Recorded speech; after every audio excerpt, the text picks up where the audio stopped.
Sejam bem-vindos, então, ao primeiro webinar do projeto Intercity, que é o Instituto Nacional de Ciência e Tecnologia da Internet do Futuro para Cidades Inteligentes. O objetivo dessa série de webinars é divulgar o conhecimento dos pesquisadores do projeto Intercity, de pesquisadores parceiros que estão trabalhando com tecnologias relacionadas às cidades inteligentes. Para nós, a ideia de cidades inteligentes é você utilizar ciência como suporte para políticas públicas nas cidades. Então, o nosso projeto de pesquisa, ele tem como objetivo aí produzir ciência, produzir novos conhecimentos, mas com essa aplicação voltada para a melhoria da qualidade de vida da população que vivem nas cidades. E hoje nós temos dois seminários nesse nosso primeiro webinar aberto. E o primeiro vai ser apresentado pelo Alessandro Santiago, do IPT. O Alessandro, ele fez graduação em Ciência da Computação na Federal do Mato Grosso, depois mestrado em Ciência da Computação no IME-USP e doutorado em Engenharia de Transportes na Poli. E hoje em dia ele tem um papel importante lá no IPT, em particular ele está trabalhando no Comitê de Crise do Governo do Estado de São Paulo no combate à Covid-19, e ele vai falar do trabalho muito bom que tem sido feito do IPT, utilizando a plataforma Intercity, que é feita no IME-USP, aplicando para vários problemas práticos com os quais o IPT está trabalhando, inclusive no combate ao Covid, agora no Comitê de Crise. Então, Alessandro, muito obrigado aí pela presença. Vou botar meu microfone mudo. Deixo agora com você. Obrigado. Obrigado, Fábio. Quero aproveitar e já agradecer o convite aí para a gente fazer essa apresentação, compartilhando a experiência que a gente teve usando o Intercity aqui nos nossos desafios reais, né? Deixa eu compartilhar minha tela para ver se está tudo certo aí para vocês verem. E na hora que apresentar a informação, vocês me falam se está tudo bem, tá?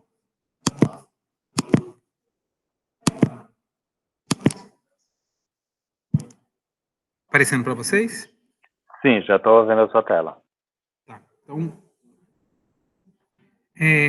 o IPT, não sei se todos conhecem, ele é o Instituto de Pesquisas Tecnológicas do Estado de São Paulo, e a gente trabalha basicamente no que a gente chama de pesquisa aplicada, né? A gente sempre fica ali ligando a ciência básica, o conhecimento que é gerado nas universidades, e aplicando isso na sociedade ou nas indústrias, e ligando, por exemplo, os 11 centros tecnológicos do IPT, que nós temos centros de bio-nanotecnologia, tecnologias de metalurgia, mineração e metalurgia, materiais químicos, obras públicas, enfim, são 11 centros. Eu represento aqui junto com o Igor, que vai ser o meu técnico e o nosso mestre em engenharia de computação, que vai fazer a parte técnica da apresentação. E nós trabalhamos no Centro de Tecnologia da Informação, Automação e Mobilidade, né? Então, nós lidamos com os desafios aí de tecnologia e informação, especialmente os ligados com computação. E aí a gente tem trabalhado principalmente em projetos da FAPESP, projetos empresariais, tentando disseminar e aplicar os conhecimentos gerados principalmente na universidade, né? E, obviamente, quando a gente entrou nesse segmento, a gente baseou basicamente em dois pontos: o que a gente chama de Smart Environment, que são os desafios exatamente desse setor, né? E como que a gente aplica essas tecnologias digitais aí no monitoramento e gerenciamento do ambiente, seja através da poluição ambiental ou de desastres naturais, e lidar com esses desafios, né? E nós dividimos aqui o desafio com relação ao ambiente cyberfísico. Então, o ambiente cyberfísico que reúne desde a fenomenologia, dispositivos, a integração, a parte de aquisição de dados reais e as análises espaço-temporais dentro desse contexto que a gente aplicou. E foi aí que surgiu toda essa nossa proximidade, porque como nós estamos trabalhando dentro de desafios de cidades inteligentes, houve essa aproximação com o grupo do Intercity para poder unir esforços e tirar melhores resultados de cada um, né? Então, eu vou apresentar agora o Igor. O Igor é engenheiro de computação e trabalha conosco lá no IPT. Ele fez formação em ciência e computação lá no POI, e aqui no IPT ele fez engenharia de computação. E aí eu deixo com ele continuar a parte técnica, e ao final a gente fala sobre a questão do Covid, né, que foi um dos temas que está mais em voga agora, que todos nós estamos passando. Igor, fica à vontade aí em prosseguir. Boa tarde. Técnico. Muito boa tarde. Então, quais foram os cenários onde aplicamos o Intercity? Poluição do ar, poluição sonora, desastres naturais focados em inundação e escorregamento, e no caso do Covid, no desastre natural biológico, né? Então, quais são os desafios enfrentados? Poluição do ar e poluição sonora, temos um grande desafio com relação ao espaço de atuação e de monitoramento. Além disso, uma estação de monitoramento de ar custa em torno de $350 mil, o que é muito caro. Então, há necessidade da validação dos dispositivos de baixo custo e a disseminação em torno da cidade.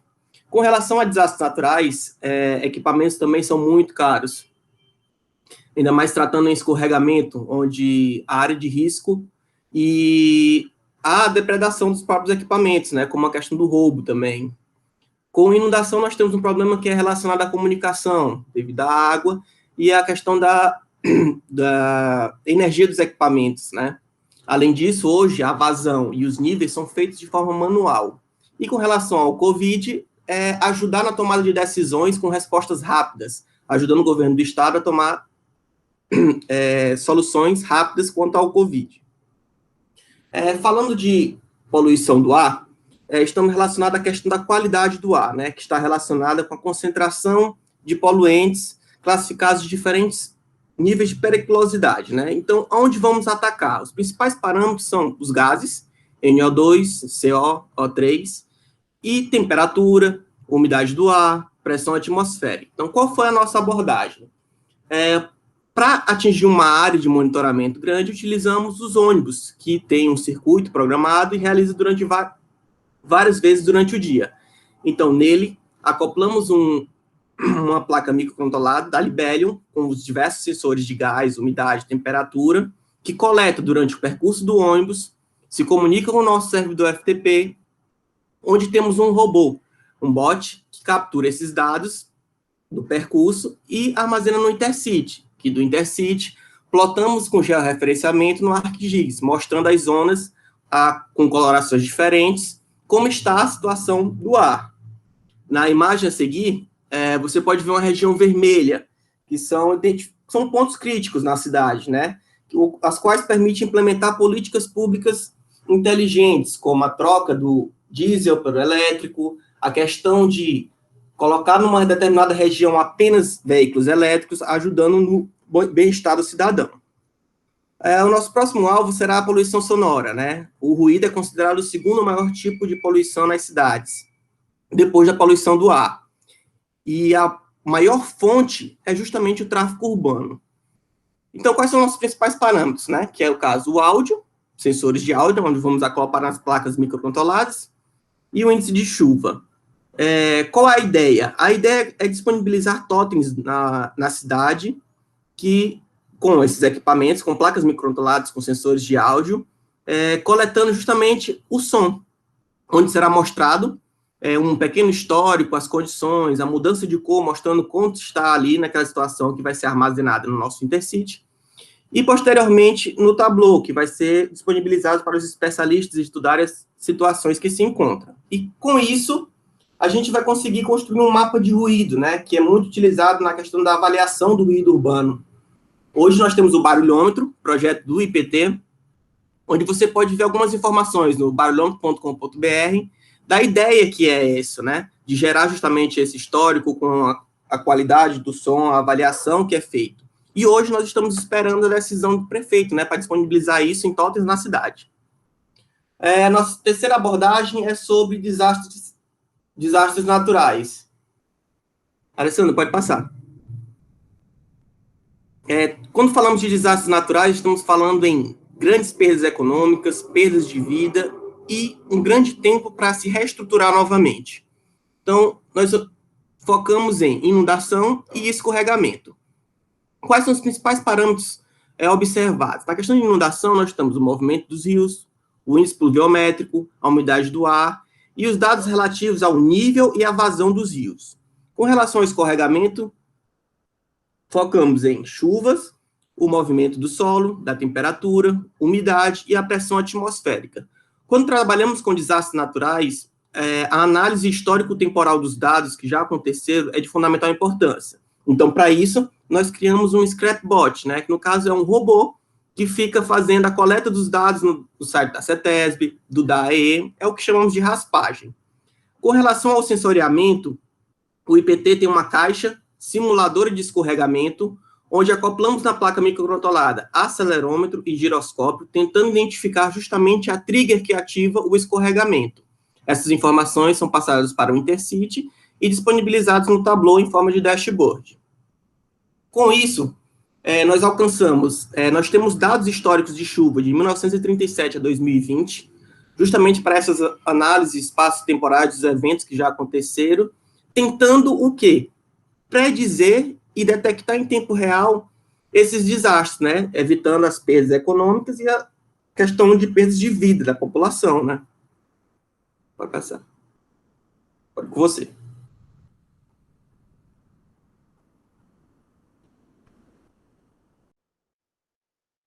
Alessandro, você está no mudo.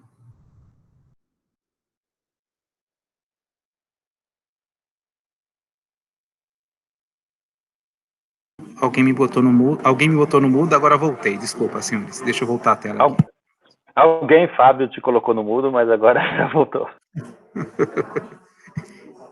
Então, a gente seguindo os mesmos detalhes anteriores, né? Então, o Igor falou aí sobre a questão dos desastres naturais, e agora a gente vem no momento atual, que é o Covid, né? Que infelizmente, o momento que nós estamos passando aqui, que eu acho que todos nós estamos passando, e ele tem a ver muito com uma coisa que a gente chama de desastre natural, só que um desastre natural categorizado como desastre natural biológico, só que ele ganhou proporções mundiais, né?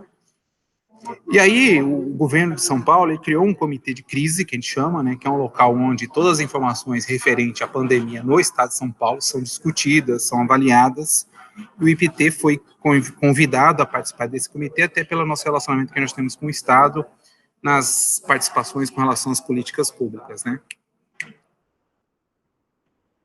Então, o que significa isso tudo, né? A gente foi convidado, participou, e aí uma das primeiras coisas que apareceram, que realmente era nova, era a questão do isolamento social, que antes não era um tema muito abordado. A gente acabou conversando com as operadoras e a gente conseguiu, de alguma forma, integrar essa informação aqui. No entanto, a questão do isolamento social, que é o que está mais em evidência no momento, a gente discute com as operadoras os algoritmos, as formas de como que isso pode ser transparente, mas todo o processamento acontece dentro das operadoras e eles passam para a gente apenas os índices, né? Então, os índices que a gente tem aqui são os índices de isolamento por municípios, que eles apresentam para nós, e a gente não tem contato com dado direto. No entanto, existiam outras necessidades aqui no grupo, né? Tantas questões que a gente chama referente à questão de saúde, a questão econômica e também a questão de mobilidade, tá? Isolamento social, vamos chamar assim, a não mobilidade, mas também tinham informações de transportes, que tem a ver com questão de fluxo de veículos que saem principalmente da capital para o interior e vice-versa, porque o vírus, de alguma forma, ele não anda sozinho, né? Ele sempre anda hospedado por pessoas que levam ele de um ponto a outro, e o transporte é a maneira como a gente trafega essas pessoas de um ponto a outro, e obviamente monitorar esse transporte, quer dizer, monitorar esse agente deflagrador, né, da Covid, que é pelas pessoas que carregam o vírus, e o transporte que carregam as pessoas. Então a gente tinha que monitorar de alguma forma. E um dos nossos grandes desafios era, de alguma forma, fazer essa integração de forma rápida, porque aqui uma semana, 15 dias é uma eternidade, porque as ações têm que ser tomadas de uma maneira muito mais prática e muito mais rápida, tá?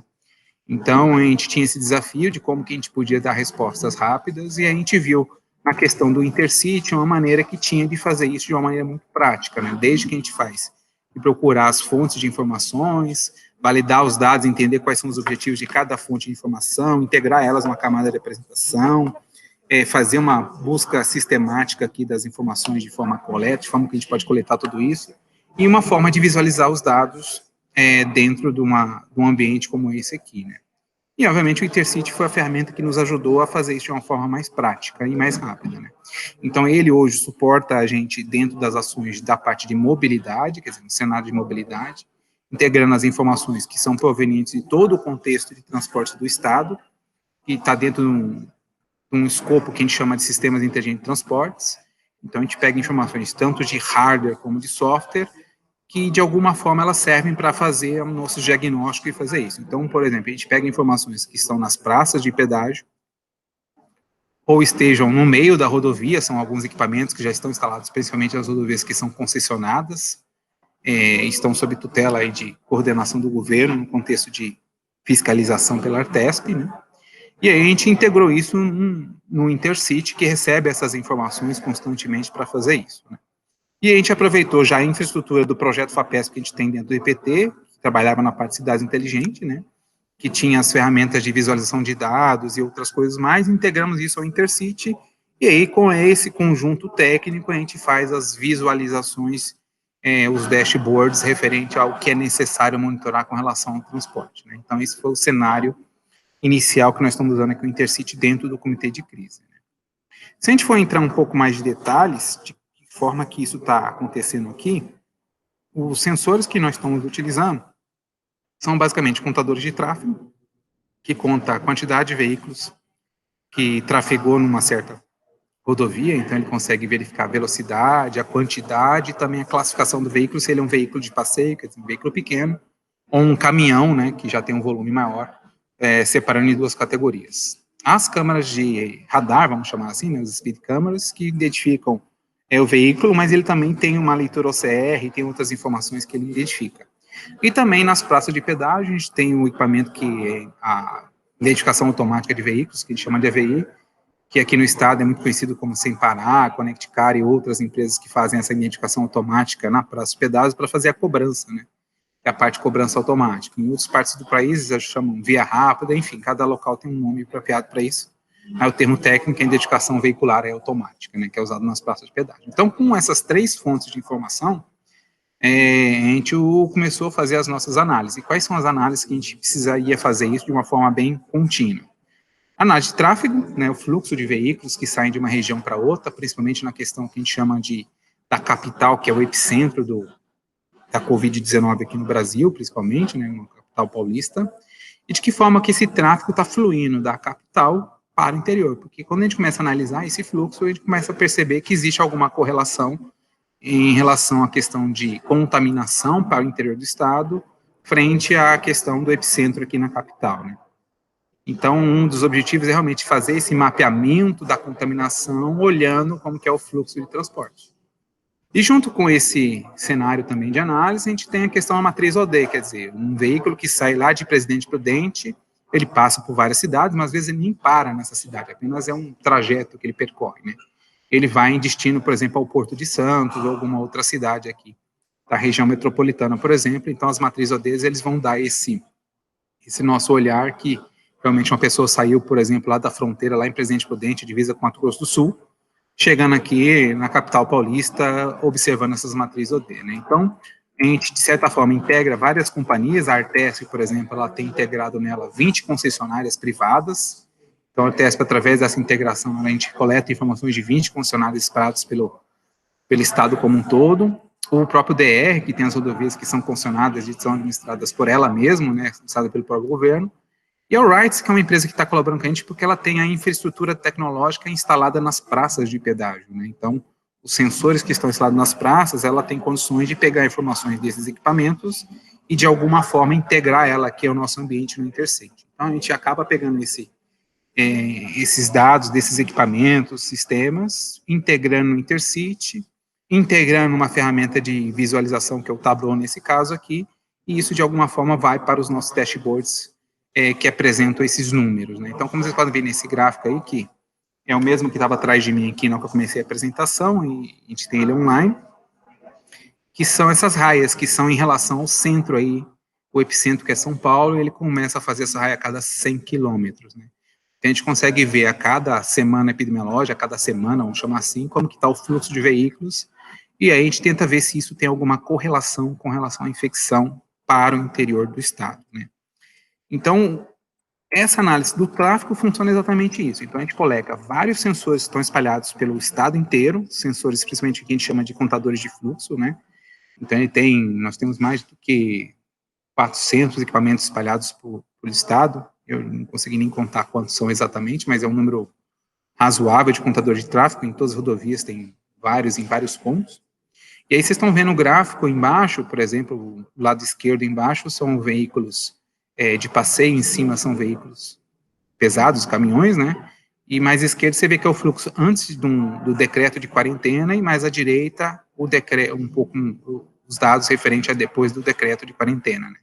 Então, como vocês podem ver, acho que na parte de cima, caminhões, não existe uma diferença muito grande, tudo bem, tá difícil ver os números aí, mas só para entender a forma de onda aí, mas já veículo de passeio já tem uma diferença razoável em termos de volume, né, de quantidade de veículos que estão percorrendo aí alguma dessas raias percentes. Você pode ver que tem uma diferença de 36% e 42% também, dependendo do sentido da rodovia, se ele está chegando ou saindo da Grande São Paulo, né.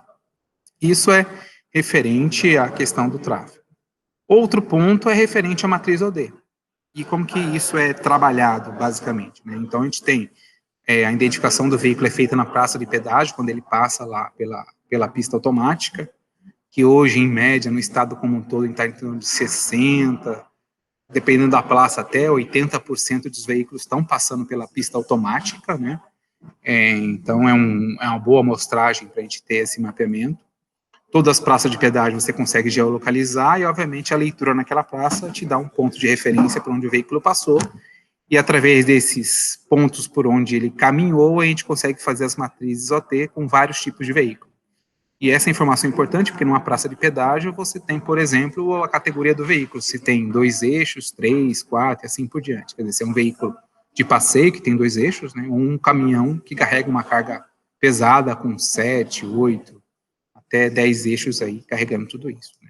Então, essa matriz OD, ela vai nos dar a perspectiva realmente do que está acontecendo de fluxo no pedágio. Então, existe um algoritmo que é feito pelo pessoal do IME aqui, que é o que vocês estão vendo agora, um vídeo, né, que é referente a esses destinos, na verdade, né? Então, a partir dessas informações que são provenientes da praça de pedágio, começa a criar algoritmos, que existem várias heurísticas para fazer isso, que você identifica o ponto de chegada, por exemplo, se for lá em Presidente Prudente, que nós estamos vendo agora, vocês estão vendo que chegou em Presidente Prudente, e aonde que essas rotas vão passando aí durante o estado, mas sempre lembrando que é o ponto de origem e o ponto de destino. Então, ele passa por várias praças e a gente identifica qual foi o último ponto que ele passou para determinar o destino. Mas tem várias heurísticas para quebrar esses destinos, não é só o último, primeiro e último ponto, e a gente está validando essas heurísticas, tá?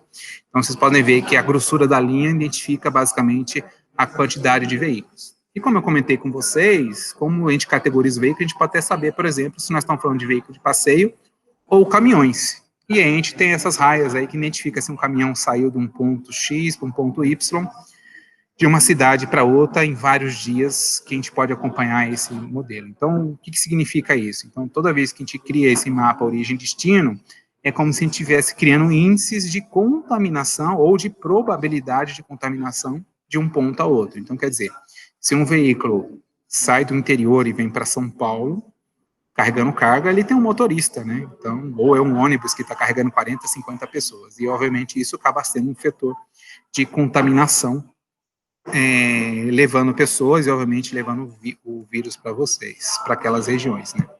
Então, no caso da matriz OD, ele trabalha basicamente com esse cenário, tá? E aí vocês podem ver, por exemplo, o que a gente tira em cima disso. Vou aproveitar que minha apresentação está acabando já. Vocês podem ver que do lado direito aí tem exatamente um mapa que era mostrado como que é a contaminação mais ou menos na 10ª semana. Então, a gente olhava que esses pontos que estão vendo aí, que exatamente são os pontos de contaminação, eles estão exatamente nos principais eixos rodoviários que ligam a capital ao interior. E se for passando isso, basicamente, semana a semana, você vê que essa contaminação, ela, de certa forma, percorre as rodovias. Em cima disso, a gente consegue, de alguma forma, fazer uma correlação com o fluxo de tráfego com a questão de contaminação para o interior. Tá? Então, essa foi exatamente uma das análises que a gente usou a partir dessa integração dessas informações que saem desde os operadores de transportes aí de rodovias, junto com toda a infraestrutura. Então, o Intercity nos ajudou, porque ele teve uma integração via JSON, e possibilitou que a gente pudesse criar essas formas de integração de uma forma muito rápida. Então, os operadores transmitem as informações de uma maneira muito prática, a ferramenta se mostrou escalável e estável para fazer o que a gente pretende aqui, e a gente tem explorado ela, e ela está numa nuvem da USP e está tendo bons resultados para o que a gente pretende fazer aqui. Tá? Então, senhores, para concluir aqui, a fase que nós estamos aqui, basicamente, é uma fase de coleta de informação para fazer algumas análises expeditas aqui para o comitê de crise, mas nós estamos falando sempre no contexto de Smart Environment, né? Então, no caso lá de escorregamentos, enchentes e poluição, a gente está na fase de coletar o máximo de informação possível para que a gente possa dispor isso de alguma maneira para novos desafios aí computacionais, novas abordagens, novos algoritmos, nova ciência básica para poder entender como que pode melhorar a qualidade de vida das pessoas e cidades inteligentes usando essas informações. E aí a gente, obviamente, ao final disso tudo, a gente pretende, de certa forma, deixar alguns dados públicos, né, claro que a gente vai ter que anonimizar algumas coisas para que possam ter novas pesquisas com base nessa infraestrutura criada, nesse todo esse ecossistema de pesquisa e desenvolvimento que a gente está trabalhando aí, né. Então, a gente pretende ampliar, inclusive, para novas perspectivas, por exemplo, como poluição do solo, que é um dos nossos próximos desafios, e também nos aspectos de calibração, né, porque esses equipamentos de baixo custo e todo esse cenário, nem sempre o dado que você está lendo é realmente o que está acontecendo em campo e tem que ter uma fase de calibração, né, seja do equipamento fazendo leitura ou do sistema como um todo, né, nem sempre uma leitura que você pega de um gás contaminante, seja em alguns ppm, é exatamente aquilo que foi lido em campo, você tem que pegar vários fatores para fazer essa calibração, né. Então, senhores, eu acho que é isso que a gente tem para comentar. A pergunta, o próprio Fábio vai orientar como vocês vão mandar as perguntas via chat ou via e-mail, que a gente vai responder com calma. E aí eu deixo para o Fábio finalizar aí, ou o Igor ter algum comentário. Eu só ia comentar para o Igor, ele que está no final. Igor, você tem uma ideia de quantos dados hoje a gente já está recebendo aqui no Covid em relação ao transporte? Você pode falar para o pessoal quantos dados por hora a gente está chegando aí e em quantos equipamentos? Podia relatar para a gente? Com relação ao fluxo, estão agregados de hora em hora, nós recebemos por dia 20 mil dados agregados de hora em hora com a quantidade total de veículos que passaram. Com relação à matriz OD, dependendo do dia, a gente recebe cerca de 200 mil registros referentes a isso. E esses dados vêm de onde? De várias concessionárias? E eles são relativos a várias praças de pedágio? Como que é? Isso, referente a todas as praças de pedágio que a Artesp disponibiliza para nós. Hoje são 104 praças de pedágio, né? E cada praça de pedágio tem mais do que uma pista AVI, então tem 2 ou 4, então esses números de veículos que foram passados são veículos que passaram em todo o contexto dos pedágios, isso para a matriz OD. Agora, no caso dos equipamentos que a gente chama contadores de tráfego, nós temos mais de 500, 600 equipamentos espalhados pelo estado inteiro, e obviamente eles mandam um dado, significa 15 minutos de leitura de quantos veículos passaram naquele ponto, né, já classificados entre veículos de passeio e veículos pesados, vamos chamar assim, né? Então, esses contadores, esses contadores são associados aos radares de velocidade ou não? Não, eles são equipamentos que são instalados no meio da rodovia, são chamados laços, né? Normalmente ele não tem uma câmera acoplada a ele, né? Quando ele tem uma câmera acoplada a ele também multa, tá? Mas a grande maioria desses contadores de tráfego, às vezes não tem câmera associada, eles são apenas contam tráfego e classificam, tá? Aqueles que têm o contador de tráfego mais a câmera, além dele contar, ele pode multar caso você excesse a velocidade. Mas a grande maioria das informações que chegam para nós são dos laços. Existem radares também, mas a maioria das informações que chegam para a gente são apenas contadores de tráfego. Tá bom. A gente coletou as perguntas feitas no chat e vai mandar por e-mail para vocês, e depois vocês vão responder diretamente a quem perguntou, tudo bem? Ok, eu agradeço, Fábio. A gente despede, agradecendo a oportunidade novamente, e o que a gente deixa aberto é que essa possibilidade de cooperação entre as entidades de pesquisa do Brasil. Agradeço. Então, muito obrigado ao Alessandro Santiago dos Santos, do IPT, e ao Igor também, pelo excelente trabalho que vocês estão fazendo. A apresentação foi muito interessante, tenho certeza que o pessoal gostou. Então, agora a gente vai passar para a segunda apresentação do dia, que é do Roberto Spaces, da empresa Cipópolis, também parceira do projeto Intercity, mas nos despedimos agora do Alessandro. Obrigado, Alessandro e Igor. Tá bom, obrigado, gente. Tchau, tchau. Tchau, tchau. Deixa eu parar a gravação.